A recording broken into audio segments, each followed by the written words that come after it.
Welcome to Evidence Based, a new Harbinger psychology podcast. We're your hosts, Cassie and Kendall.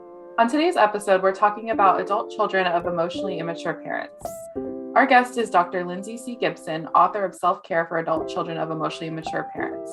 She's a clinical psychologist in private practice who specializes in individual psychotherapy with adult children of emotionally immature parents. She's also the author of Adult Children of Emotionally Immature Parents, Recovering from Emotionally Immature Parents, and Who You Were Meant to Be. She writes a monthly column on well-being for Tidewater Women magazine. In the past, she has served as adjunct assistant professor of graduate psychology at the College of William and Mary, as well as Old Dominion University. Gibson lives and practices in Virginia Beach, Virginia.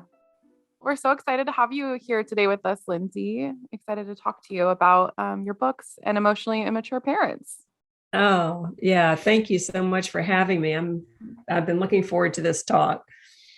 So in a lot of your work, it's about emotionally immature parents. And throughout your work, you've identified that there are 4 different types of emotionally immature parents.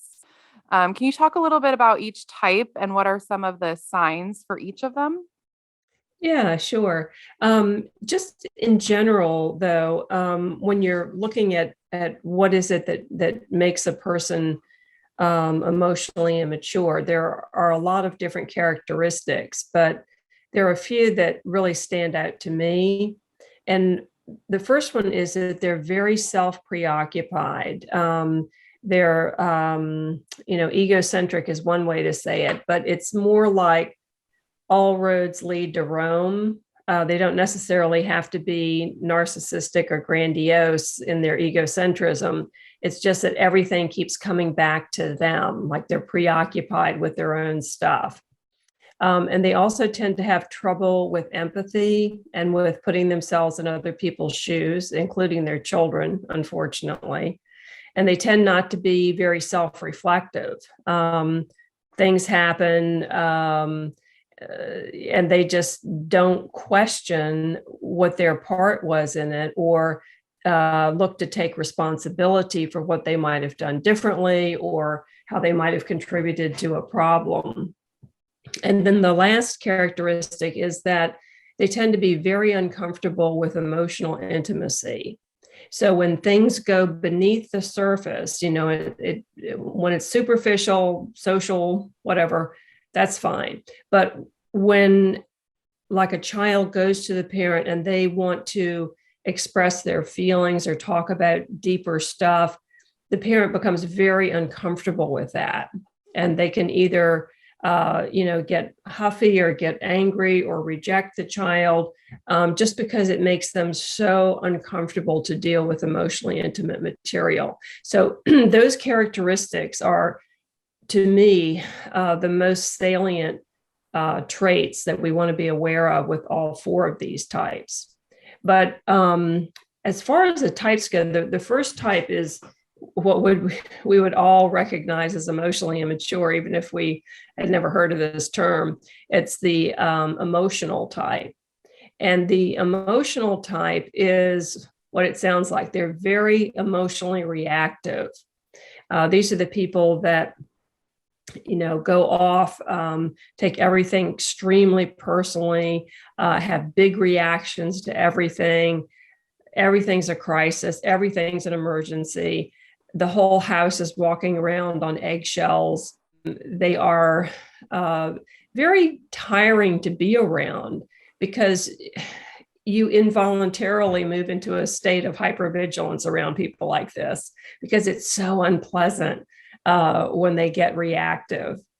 So that's it's sort of like a 3-year-old that hasn't had a nap. Everything gets to them and everything means something upsetting to them. And then the second type is what I call the driven type of emotionally immature parent. And these are parents who actually look very normal. In fact, they may even look like, super mom or super dad because, they can be very invested in their children's success. They're always looking out for opportunities to get their kids in the right place or for them themselves to be involved in the right kind of parent activities. They're very, very driven. They might go after advanced degrees. They might be workaholics, but everything can be improved, and everything can be perfect, including their children. So even though they look like they're very concerned about their children, and I'm sure they think they are, what the child gets is a message that I value what you do well and what you kind of bring to the family in terms of social standing or bragging rights or that kind of thing. Mm-hmm. And again, the lack of the emotional intimacy is the problem, because these parents aren't great at real empathy. Sure. And when the child just needs, a soft shoulder to cry on, these parents are all about, let's get over, let's move on, let's, it's not a big deal, because they're so uncomfortable with that emotional stuff. And then the third type is what I call the rejecting parent. And those are parents who, they just don't enjoy people. They don't enjoy children. You kind of wonder, how do they even get into being a parent in the first place? Because there's no delight. There's no patience. There's no enjoyment of their children. One client I had said that being with her father was like constantly hurling herself against a closed door. Yeah, so it's that feeling like I can't get through to you, and more than that, you don't want me to get through to you. So it's a very cold, kind of irritated personality who's like that. Mm-hmm. And then the last type is what I call the passive personality, and this was the one that was the hardest to name, because I knew it was there, but I couldn't figure out what to call it.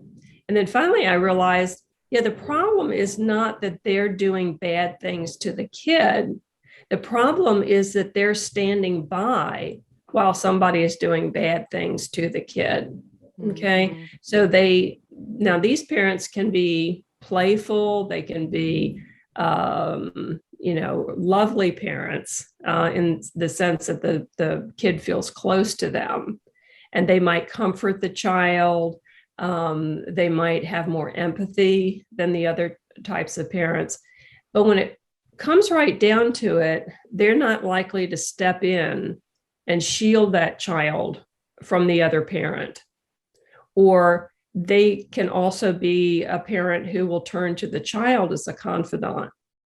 And even though that superficially feels kind of chummy, it doesn't feel good to the child because it's not really reciprocated. That parent is really not there for the child at a deeper emotional level, even though they might be having fun together, even though that parent might be adored by that child. That parent is still pretty self-preoccupied, but they definitely are more fun, but they've got the same issues as the other types. Mm-hmm. Sure. Do you find that these types are attracted to each other? Like, do you find it common to have two parents in different types of these emotional immaturity levels? Mm-hmm. Yeah, you often, a very common combination is that passive type with the other three types. And that will often, and you think, thank goodness for that passive type, because they really have been there more for the children. Mm-hmm. And the child has a very positive feeling toward them. So yeah, that combination seems to balance well, whether it's the emotional or the driven or the rejecting. Having a passive parent with one of those, it kind of keeps things balanced. If you had two rejectings together or two emotionals together, you can sort of see how they might repel explode. or implode. Yeah. Do you ever experience from those four types any crossover of very similar traits, like where you might want to categorize one as passive, but they've got, half of some of the other traits, so it's hard to kind of put them in one category? Or does it matter really? No, I think it matters because I think that the more you identify consistent behaviors, the better able to predict you are. And then when you can predict, you can prepare. Sure. So I do think it's useful to kind of parse it pretty fine so that if you see passive characteristics, but at times that parent becomes the emotional parent, like they kind of break down and can't function for a while, or they have a lot of work stress and they become rejecting, Sure. or they get caught up in work and they become driven. Yeah. But overall, I think it's important to you might have a hyphenated one. You might have, I had an emotional passive Sure. parent. But by and large, because emotionally immature people tend to be kind of one-dimensional in some ways, they tend to stay in one of those four categories, has been my experience anyway. Yeah, I think that's a really great way to put it, one dimensional, because that makes it easier to kind of silo those traits into one of those types. And I was going to follow up to that to ask, so in session, I'm sure you're laying the groundwork with clients to figure out what type of emotionally immature parent they have, because I would imagine the treatment or the plan that you come up with, it varies with the different types. I'm sure the approach is not a one size fits all for emotionally immature parents. It has to depend on the type you're dealing with. Would that be correct? Well, at the level of trying to figure out how to interact with them, I think, yeah, it's important to know which type you're dealing with. It's important for me to know as the therapist, I'll put it that way. It's not so much important for the client to have a label, okay, at a given point in therapy. That may Sure. come later, but you might get an opportunity to work with this before you've gone into the whole four categories of parents thing. So you basically are dealing with the characteristics of an emotionally immature parent, first of all, in therapy. And then you're bringing in, these other characteristics that have a different style to them. But it's more important that they get the idea that these things that they've noticed about their parents can be explained and understood in terms of the emotional immaturity and the kind of defenses that arise because of that immaturity. And then the different types is kind of like seasoning on top. It's not the main thing. Sure. But it sort of helps to predict what you're likely to get from them by looking at the different types. Would you consider emotional immaturity to be a personality disorder? And are emotionally immature people more likely to have co-occurring personality disorders, or what have you seen in that regard? Well, we're looking at really two different worlds there. I mean, two different intellectual systems, so to speak, because personality disorders are really, in our culture anyway, coming from the DSM-5. Mhm. Okay, that's where that comes from. I mean, we can Right. colloquially talk about a personality disorder, but really, personality disorder has to meet the characteristics that are in the DSM-5, or you don't have one. Sure. Very, very behavior based, right? In order to come up with those criteria. But with emotional immaturity, that is more of a developmentally based theory. So it's not something that is in the DSM-5. It's not something that we can diagnose somebody for. But it is a concept of recognizing these characteristics in people in your daily life.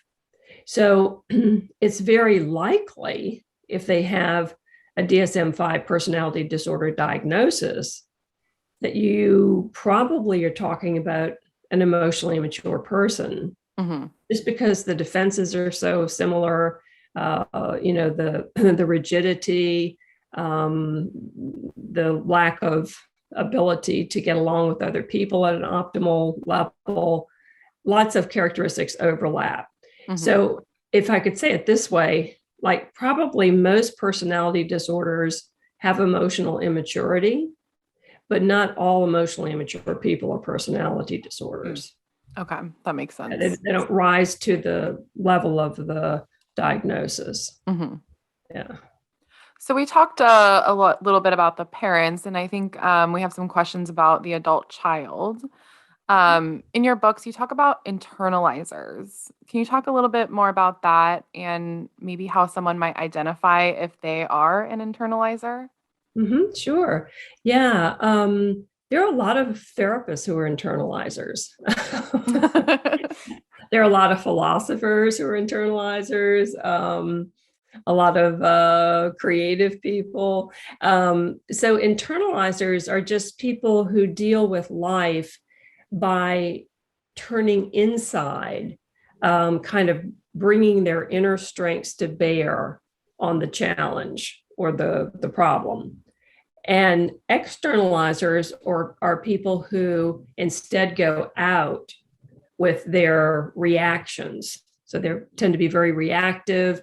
They tend to see everything happening out there as opposed to turning inward and asking, gosh, did I do something? Was that my fault? Did I say something? That is not what an externalizer would say. Mhm. But that self-questioning, that self-reflective quality, boy, that is totally the internalizer. They're very sensitive, and I think that this is just hypothesis, right? I mean, I have not read a study explicitly on this, but I have read some studies, even going back to babyhood, where there are some babies who are more perceptive and more sensitive to stimuli than other babies. I mean, that has been pretty much proven. Okay. And I think internalizers are like that. I think they pick up on stuff that other people don't, and then they feel them at a level and a depth that other people don't. Okay. So there's that little person. But the fact that they have so much going on inside in their response to the outside world means that they, from the very beginning, they are complexifying themselves in their development. They're taking in a lot, but they're doing a lot with it internally. And that turns them into a more complex personality. Mhm. It isn't just I see it, I react to it. It hurt me, I blame you. Mhm. It isn't that kind of in and out immediate thing that the externalizer does. So I think internalizers have an internal growth motive. They like to learn, they're curious, they want to understand things, they want to work things out. This is one of the problems with their parents. They want to approach them and have something deeper because they like deep, and they can't grasp that someone else wouldn't want that. And so they end up getting hurt a lot because they can't relate to their parents in a deep enough way to feel emotionally satisfied. So it sounds like the internalizer is very empathetic for the majority. Yeah. So they're feeling things very deeply. They're self-aware of their actions. Do you find that a lot of internalizers come out of an externalizer situation? So coming from, I'm sure that a lot of children of emotionally immature parents worry that they're going to become like their parents or have that emotionally stunted growth, and is even realizing that your parent is emotionally immature and wanting to reflect back on that. Does that make the difference to put you in the internalizer category, or is that entirely different? It certainly, to my mind, would be an indicator of an internalizer temperament, where, even if a child says, wow, mom and dad are, like off the ranch. I don't want to be like that when I grow up, or I don't want to treat my kids like that, or I'll never do this to my kids. I mean, how many times have you heard people say that they used to say that to themselves as children, like, I'll never do this to my kids. Okay, I think we all who reflect at all tend to do that. And so the child who does that is likely to be an internalizer, because think of what goes into that. They're turning it within, they're focusing on their feeling, they're looking at it there, they're evaluating the behavior, then they're projecting themselves forward into the future. And they're saying, I'm going to deal with this by resolving that I'm never going to do this to my children, 20 years from now. That's complicated thinking. And that's the mark of an internalizer. Mm-hmm. And that's a real mature thought for a younger person to have. Do you find that the internalizers mature at a younger age by having that kind of, innate feeling of deep feelings of empathy, or just being very aware of their surroundings, things of that nature? Oh, Kendall, that's a great question, because that's a real philosophical question. I think they do mature sooner, but I think only part of them matures sooner. Sure. And I think that because all those characteristics are things that we also associate with general intelligence, like the ability to reflect, the ability to question yourself, going inside, being sensitive, being perceptive. Those are all correlated with general intelligence. So you've got that going on.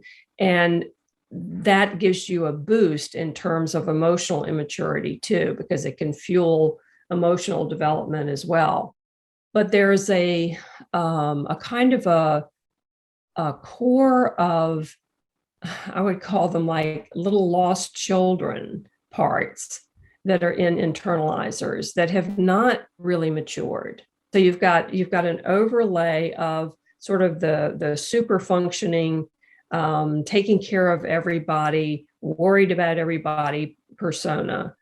And then underneath there, where, nobody sees, is a child part who never got his or her needs met and had to become prematurely adult-like, who had to, sort of shoulder things way beyond his or her years. And so you get that uneven development, which is part of what fools therapists, because they're kind of like, hey, you're fine. I've never met anybody who's as insightful and mature as you are. The work is done. Yeah, we're good. Yeah, but no, they're what you're seeing is there, that is well developed. But in working with these people, you have to remember for them, because they've forgotten, that there were a lot of parts of themselves that got left behind. And that's the cost of that accelerated development. So I wonder about sort of the mature internalizer. And from reading your books and hearing stories, it sounds like, a lot of these adult children feel very responsible to their parent. Maybe they feel like the glue because that responsibility of their relationship has been put on them. So how can these internalizers care for themselves without like taking on all of that weight, like the weight of the relationship? Like, you hear the parent say like, you're all I have left, or, like kind of that guilt. So yeah, how can they care for themselves and try not to carry all of that weight? Yeah. Well, I think the great temptation for the therapist is to use the person's strengths in a moment like that. So the therapist's temptation would be to go for the intellectual or the insight, because this is a person who thinks about things, who, is psychologically minded, who is skilled in insight, right? And so the therapist kind of goes for the low-hanging fruit and wants to explain to the person about how this is not good for them and they need to do more self-care, and, have they been to, the spa lately, and, whatever. And that's helpful, that's good. But you have to realize that what drives that kind of feeling of having the weight of the family, or the need to help the parent resolve their problems, or to be there for the parent, that is deep emotional stuff, right? And that's not going to be solved by somebody telling you what to do, or somebody telling you to have more fun. That sense of duty, and it's really duty. Like, I'm not doing this because, I want to work myself to death, or I want to worry about everybody. That's not my motive. My motive is that I have to do this. It is my duty, because if I don't, you might fall apart. And then where will we all be? Right. I mean, that kind of survival thing. And I think the therapist has to keep that in mind at all times when working with ACEPs, the adult children of emotionally immature parents, because it's that big a deal. It's that serious a mission that their subconscious mind is on. And so you can't treat that lightly. You have to go into what would you feel like if you didn't do that? What would it be like if you weren't the glue? What might happen then? What would you feel like if you didn't take that step for them, if you didn't step in? What would that be like? I mean, these are deep questions, right? And they will tend to get at the anxiety or the emotional motives behind their overperforming, or they're stepping in too much. It's much more helpful to the client when you go that way. Sure. When you're in session with a client and you're, in the beginning stages of figuring out what exactly is going on, when you introduce the concept of emotionally immature parents, is it like a light bulb for them going off? That I know when a lot of people read your book, they just have this really like a weight off their shoulders feeling to go, this is exactly what I've been dealing with. And I just didn't know, a lot of people when they get diagnosed or things like that, have that real clarity. Do you experience that in practice too, when you are explaining to someone what the root of their feelings is coming from? It's very interesting, Kendall, because for as many people as seem to have that reaction to the books, where they're like, were you in my living room when I was growing up? Because you just said everything that, they had that kind of, almost shocked reaction to how it describes what they went through. But when I'm working with someone in psychotherapy, I'm always approaching that person like in a state of openness, and not to teach them something right away, but to find out what their story is. So I, sometimes it can be, 6 months or a year before I'll say, have you read my book? And that's because, don't forget, these are people who have not been attended to. They've not been attuned with. They've not been understood or gotten to know by a parent. These people, in my mind, need a lot of attention, and it has to be all about them. Okay. So if it came up that the behavior was glaringly emotionally immature, I would definitely go for it then. I would say, okay, now let me just describe this behavior, what your dad did. And you didn't know anything about who it was or how old they were. How old do you think this person is? And they were like, God, it's like a 2-year-old having a tantrum. I was like, exactly. Sure. And then I might talk about emotional development and emotional immaturity. But I'm not going to give them a whole lecture about that at that point. I'm going to find out more about, again, always go with the feeling, because that's the part that hasn't been attended to in these children. Yeah. And in these adult children. So I always go for that on an individual basis. But later on, when they've gotten the idea that they have a right to their reactions and feelings, and it's not all about the parent. And that's a long process, because when I start working with them and questioning their willingness to self-sacrifice, to give up their boundaries, to put that other person first, to agree that mom is the most important person in the world. And I start saying, wait a minute, is that true? Is she the most important person in the world? Why? How did she get in that position? What keeps her there? Those kinds of exploratory questions. So when we start doing that kind of work, then we start getting into, climbing out of this sense of obligation to them. But before then, I don't really emphasize the theory part of it, only as it's needed as we go in. Now, it's important, I think, when you're teaching the therapy with these people, that you have a thorough grounding in these things, so that as it pops up in the client, you can help them with that piece. But it's actually pretty rare that I give my whole spiel about emotional immaturity. It comes out naturally according to what the person has been through. To switch gears a little bit, I'm interested in the adult children as they get into romantic relationships. So if you grew up with emotionally immature parents, are you more likely to be attracted to that in a partner? Or are you self-aware enough to sort of spot those red flags and avoid them?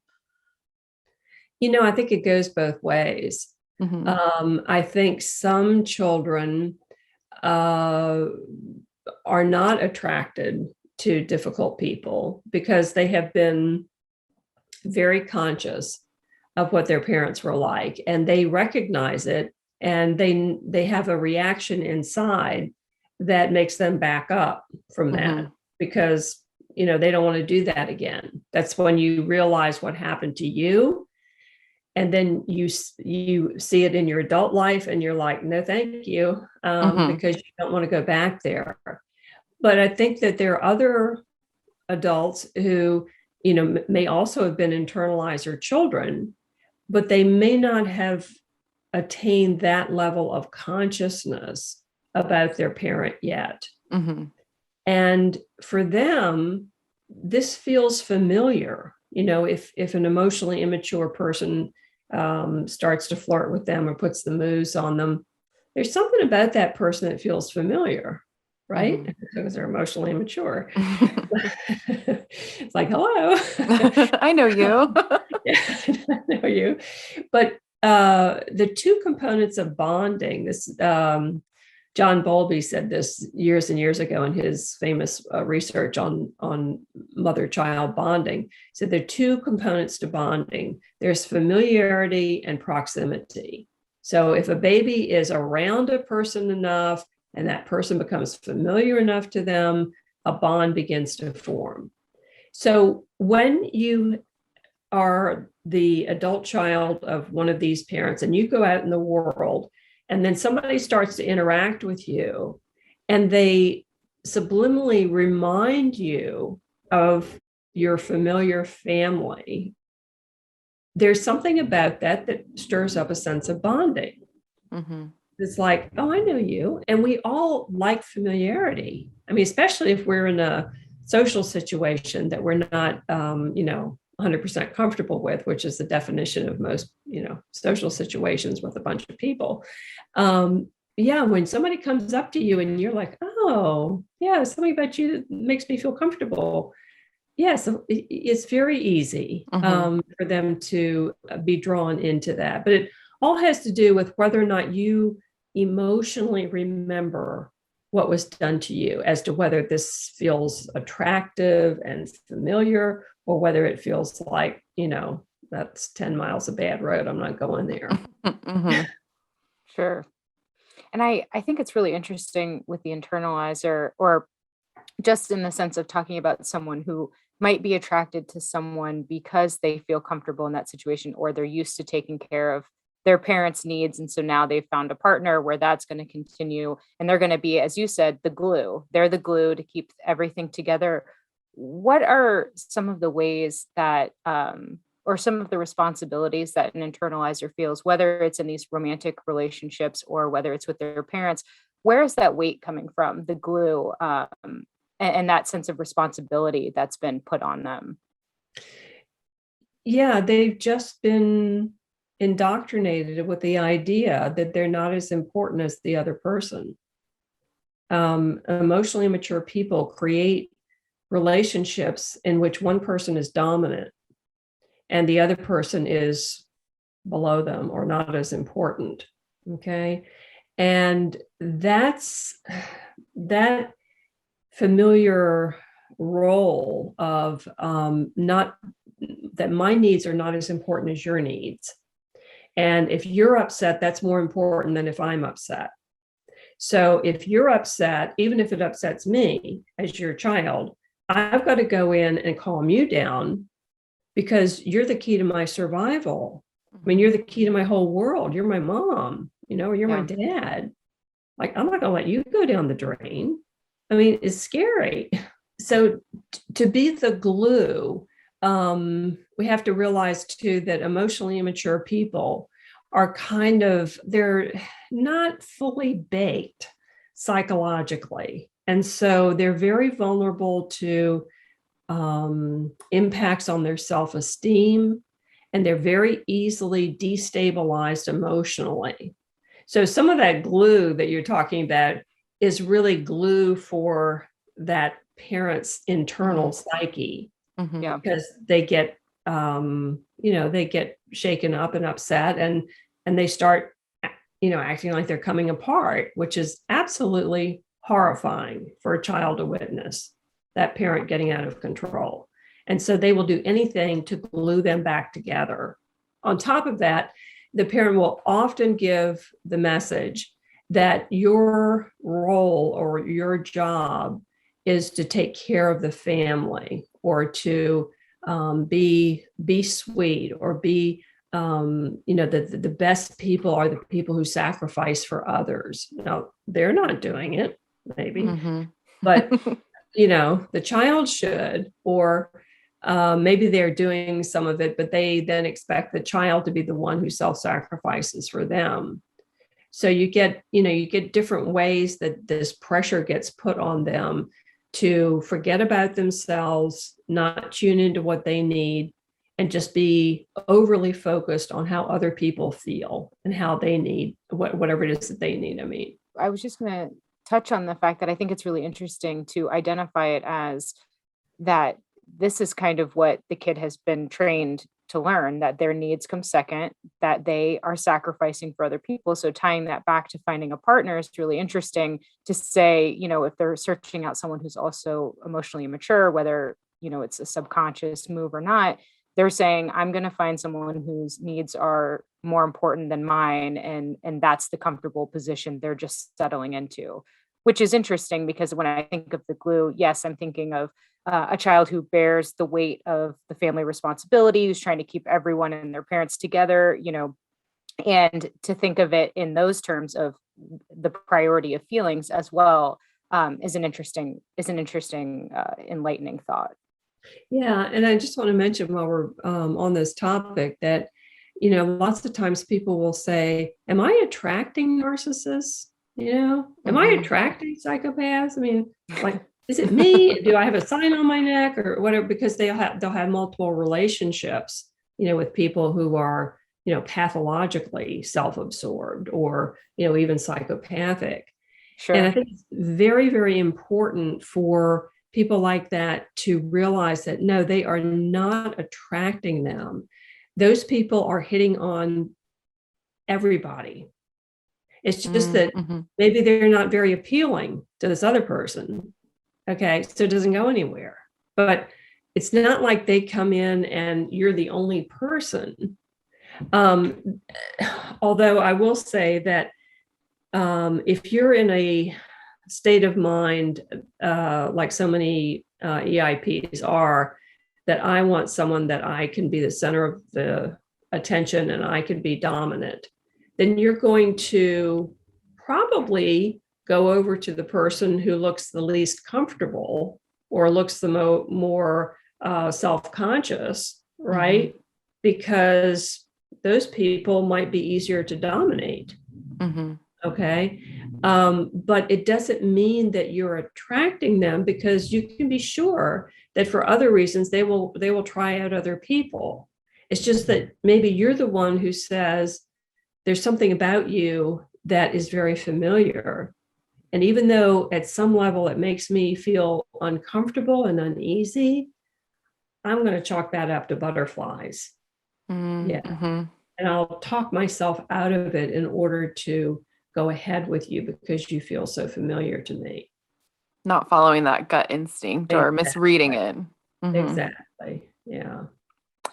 So we touched a little bit on romantic relationships, and I want to touch a little bit on parenting as the adult child who does have the emotional immature parent. How can, we do better than our parents, as we said earlier, and be more aware of our maturity level as a parent and not to, sort of perpetuate the cycle consciously, I suppose. Yeah.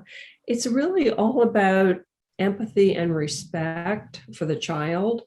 If you believe that your child is a real person, just like you're a real person, and that they have dignity and they need respect and they need to be treated kindly and politely, just like an adult. Mm-hmm. If you do that, you're 90% there. But people lots of times have carried down this, it can be family or it can be just cultural, that somehow if you're my child, I don't have to respect you. Mm-hmm. I mean, that is so I think endemic in our culture. Mm-hmm. That children are seen as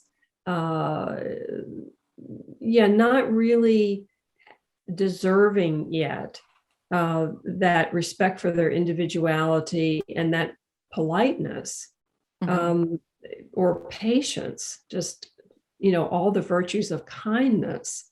Mm-hmm. If you're doing that with your child, the child is going to feel, and you're delighting in your child. That's really important. If you have joy and enjoyment of your child, plus those other things, yeah, you've got it made. Because that's what kids need. They need that feeling that somebody lights up when they walk in the room, that somebody wants to be with them, that somebody is curious about what's going on inside them. I mean, in a deep way, like, no, come on, what else is going on? Something's not right here.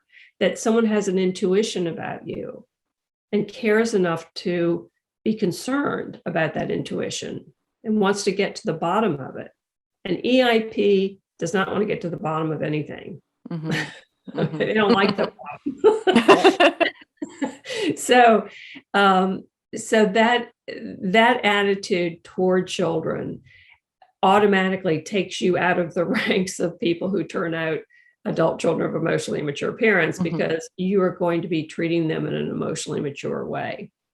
It's really interesting that they've done research on the parents of children who were deemed emotionally secure, and then children who are evaluated as emotionally insecure,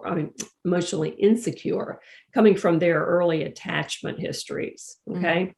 And what they found was that the parents of the most secure children, it wasn't a factor of whether or not that parent had been traumatized or had a bad childhood, or, in what we're talking about here today would be like if they were the child of emotionally mature parents themselves. No, it's none of that. It was whether or not that parent had become aware of and worked through their own psychological issues from the past, not whether they had issues. It was whether or not they had worked them through or addressed them or were curious about them or acknowledged them. And And they found that the parents of the more insecure children tended to sort of deny the past. They've moved past it, or they've glossed it over, or they'll say, that was a long time ago. My childhood, I had a happy childhood. It was fine. And that's all they'll say about it. But the parent who says, yeah, I had a really rough time. My dad was an alcoholic. My mom used to beat me.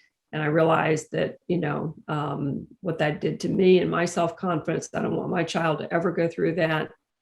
That's going to be the parent who gives the child the secure foundation, because they're present. They're present with their whole life. They're a complex person who can deal with psychological issues. And self-aware. Yeah. And that's what I was going to say, Cassie, that it sounds like when we were talking about identifying whether you were just an emotionally immature person in general, even before parenthood, it sounds like the biggest part is having the awareness to ask yourself, am I emotionally immature, or is there work to be done, especially when applying it to being a parent? Just really having the awareness that you want to explore those things before you take on the role as a parent as well. And then the cool thing about children is that they will expose everything that you haven't worked on. Yeah. They're like, so good for that. I love that. Before you know it, you will be working on stuff that you didn't even know was there. Exactly. And kind of to go back to that, though, to the approaching parenthood, you talk about emotional safety. Would you say that emotional safety is one of the most important factors in parenthood, or providing that for the child? Completely foundational. Yeah. Absolute base starting point, because it's a starting point for basic attachment. It's like the animal substrate of our sense of security and self for the rest of your life, is whether or not as an infant and a baby and a toddler, during those very, very formative years, whether you felt emotionally safe. And for emotional safety, you have to realize that one of the things that is especially important with that is that this person is not going to judge me or reject me. Okay. There's just a sort of a low level awareness that I'm safe, because rejection and judgment are very unsafe feelings. And then they don't make you feel confused, and they don't make you feel uncomfortable. And your nervous system, the child's nervous system, is gauging this all the time, because, that's why we're all here. It's because all of our ancestors, the ones that made it to procreate and put us here, they were all good at that. They were all good at feeling unsafe. Like, I can tell when I feel safe or I don't feel safe, right? And probably all the people who couldn't really tell the difference aren't here or didn't have children Sure. or something, right? Yeah. So the child from the very beginning has to have that sense of emotional safety in order to really go forth from there, to form an attachment, to develop a sense of self, to know their own emotions, to be able to relate to other people with adequate trust or openness, to be able to attach later in life, to feel like other people are safe to be around, as opposed to being extremely uncomfortable and awkward with them because you don't feel safe ever. And so you can't relax enough to get into that resonance with another human being. Sure. Yeah. So neuroception is a term that Stephen Porges uses from his polyvagal theory, which is absolutely wonderful. And it's the explanation of how our nervous systems can tell, like I say, what is safe and what isn't, and how we know who to go to help us regulate our sense of safety. Our nervous system can tell who's good to do that. And so neuroception is going to be one of the things that we're trying to bring back into conscious awareness when we're working with ACEPs in treatment. Sure. Yeah, because so often the parent has sort of talked them out of that, like, you don't really mean that, you love Uncle Eddie, or grandpa's really sweet, or, they teach the child to overrule that neuroception of emotional safety. And that's something that's so important in the therapy to help them get back. Mm-hmm. And that's what's missing Yeah. with the emotionally immature parent, is the safety aspect. Yes, because you can't be safe with somebody whose number one mission is to keep themselves on an even keel and feeling good about themselves. I mean, sure. To a stunning degree. That person always, has to look out for themselves first, and they always have to put themselves first, because life feels like survival to them. Yeah. So we only have a few more minutes with you. So I want to have us ask a few questions about some practicalities for the adult child. So in your new book, Self-Care for Adult Children of Emotionally Immature Parents, you talk about successful interactions. Can you talk about what is a successful interaction, and how can the adult child increase their chances of having a successful interaction with their parent? Yeah. One of the things that I always tell people, and then I spend like the rest of the therapy reminding them of this, is that the goal can't be to have a successful relationship with the parent or with the emotionally mature person. I mean, this could be your spouse. I mean, it doesn't matter who the EIP is. But typically, internalizers will have a healing fantasy or an idea that they can somehow transform that other person. And so they go into every visit or every contact with the secret hope that this time they're going to be able to have the heart to heart, or this time they're going to be able to be seen in a meaningful way by their parents. So that's like, secretly, they're really going for like, this time we're going to restructure the whole relationship. And they always fail, because you can't do that. Yeah. Yeah. But they're so hopeful and they're so well-meaning that they tend to get caught up in that kind of almost grandiose fantasy about what they want it to be. So I always say, if you're going into it to improve the relationship, you're probably going to be really disappointed.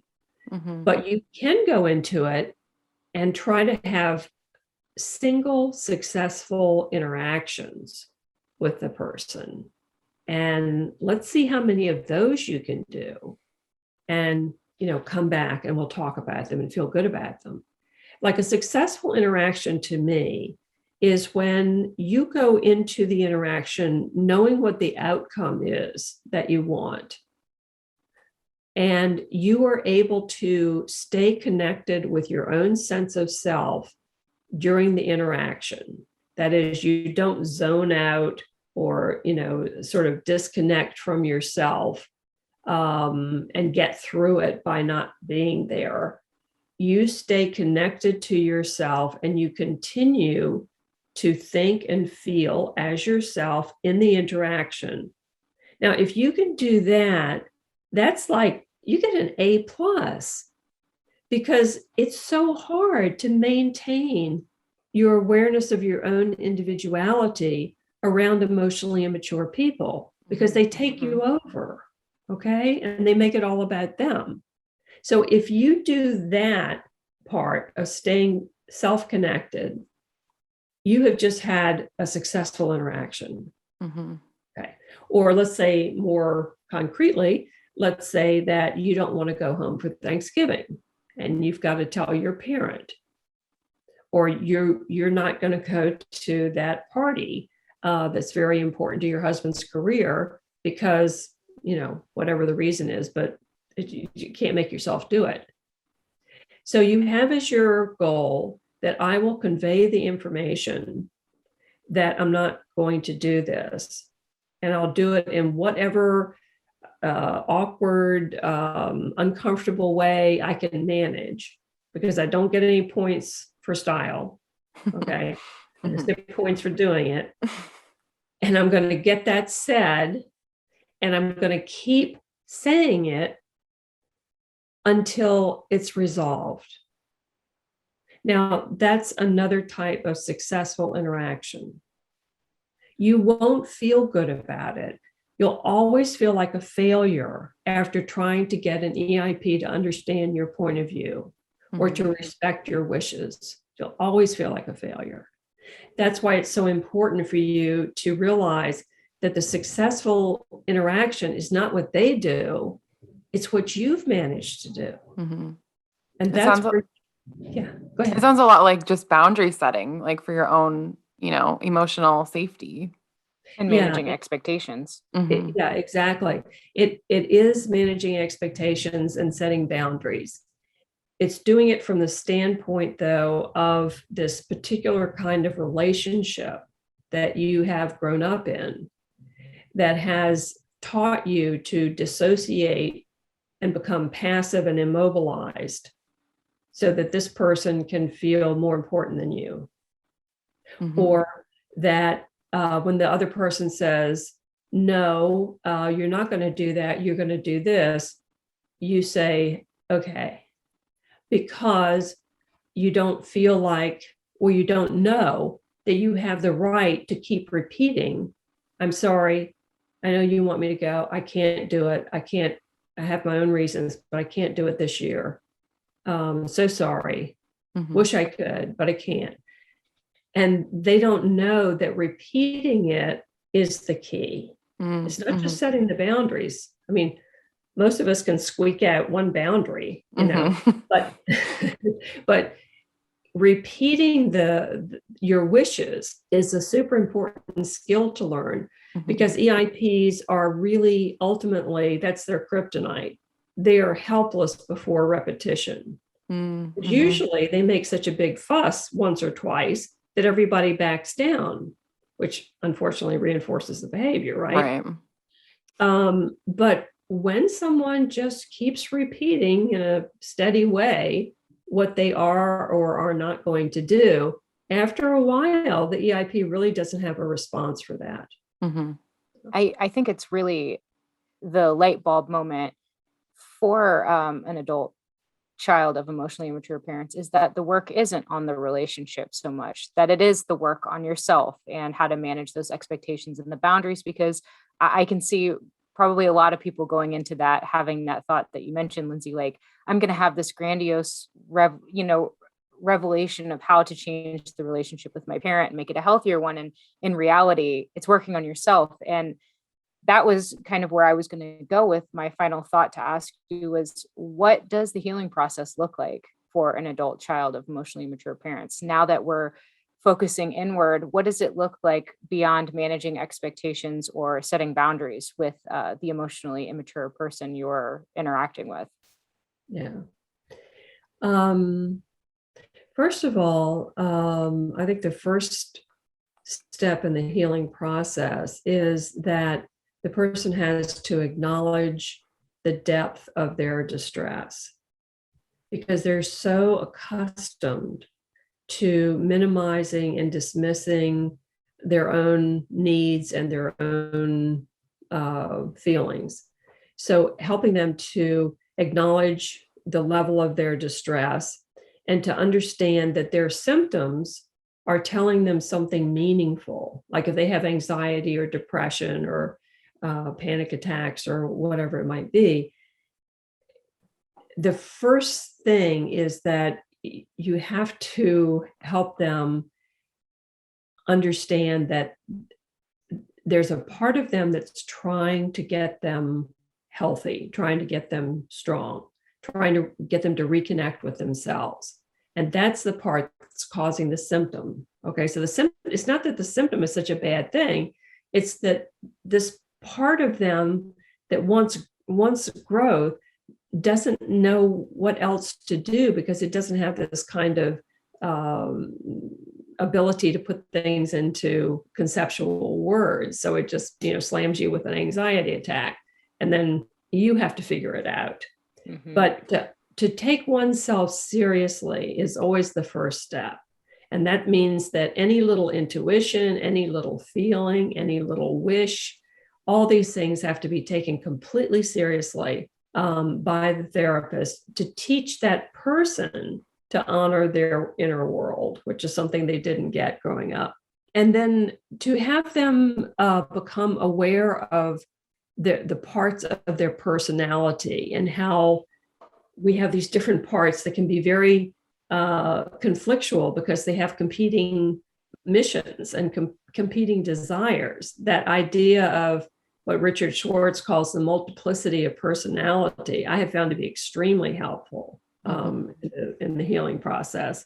And then having the person be able to realize their human rights to being an individual, that they have a right to their own preferences, their own feelings, and their own individuality. I mean, for a lot of people, that's a complete paradigm shift. It's just not something that they ever thought they had the right to. And that includes like boundaries and things. But what's more important is learning to feel the desire for boundaries. Okay. Mm-hmm. And a lot of therapists jump in too early and start teaching the person about boundaries and the importance of setting boundaries and whatever. But it's super important to go in with, how did it feel to you when they came across your boundary? And if you make people sensitized to how it feels, they'll do it automatically because now they know what it feels like to have a boundary transgressed, right? Mm-hmm. And then finally, there's going to be a stage where they begin to accept the reality of the EIP's limitations and the wasted time in the relationship when they couldn't have a deep enough connection with them. And when that starts to really hit them, because now they really have begun to accept what the limits are, then you get grief over the loss and the lost time, the lost opportunity with that parent. And that also has to be worked through. But that typically, although it can happen, at times throughout the therapy process, that typically is something that arises spontaneously toward the end of therapy, because it's the logical final step, right? When you have accepted what someone can and can't give you, and you're feeling the sadness of that. Right. Yeah. So those are the, that's what the healing process looks like with the goals along the way. Well, thanks so much, Lindsay. I feel like we could talk to you for hours. Yes. Do you have any final thoughts you want to leave the listeners with? Just that a lot of the stuff that we talk about in dealing with emotionally immature people goes back to the idea that we have a true self, that we each have our own individuality, our own soul. And there's something about that we need to respect and take care of and honor, or we get in trouble. We develop symptoms. We become unhappy. We take up with people that aren't suited to us or aren't good for us. So, I just want to emphasize that because it's a very central part of the therapy that I do, is to be always looking for that true self that's underneath all the defenses and adjustment. and to make the alliance with that part that wants to grow and wants to become more and more of an individual. Okay. If you have that as a guiding principle, I think you end up doing the best possible therapy with somebody. Give them themselves back. You get them back on their own side. Well, thanks so much, Lindsay. It was so great talking to you. Oh, Yeah. well, thank you. Thank you, Lindsay. I know people will really enjoy to hear your thoughts. Your book has made such a lasting impression. Well, all of them have, but especially adult children of emotionally immature parents. So I really appreciate you taking the time to speak with us today. Oh, well, thank you all so much for having me. It's been fun.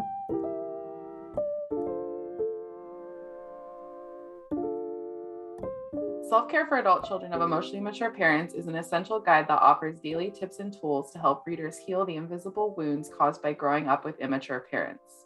Readers will learn how to nurture self-discovery, trust their emotions, and stop putting others' needs ahead of their own so they can improve their relationships and build confidence in handling life's challenges.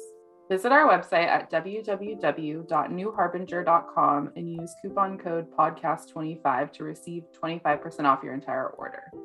New Harbinger Publications is an independent, employee-owned publisher of books on psychology, health, spirituality, and personal growth. For nearly 50 years, our evidence-based self-help books and pioneering workbooks have helped readers make positive changes to improve mental health and well-being. Founded by psychologists Matthew McKay and Patrick Fanning, New Harbinger is proud to be an employee-owned company. Our books reflect our core values of integrity, sustainability, compassion, and trust. Written by leaders in the field and recommended by therapists worldwide, New Harbinger books are practical, accessible, and provide real tools for real change. If you enjoyed today's episode, we'd love if you rated, reviewed, and subscribed to the show. And we hope that you might share it with anyone who might benefit from the content. This podcast is not a substitute for counseling with a licensed provider. Join the New Harbinger Clinicians Club, a free membership club exclusively for mental health professionals. Sign up today and you'll receive a special welcome gift, 35% off all professional books, free client resources, free ebooks throughout the year, access to private sales, a subscription to our Quick Tips for Therapists email program, and more. Visit newharbinger.com/clinicians-club for more information.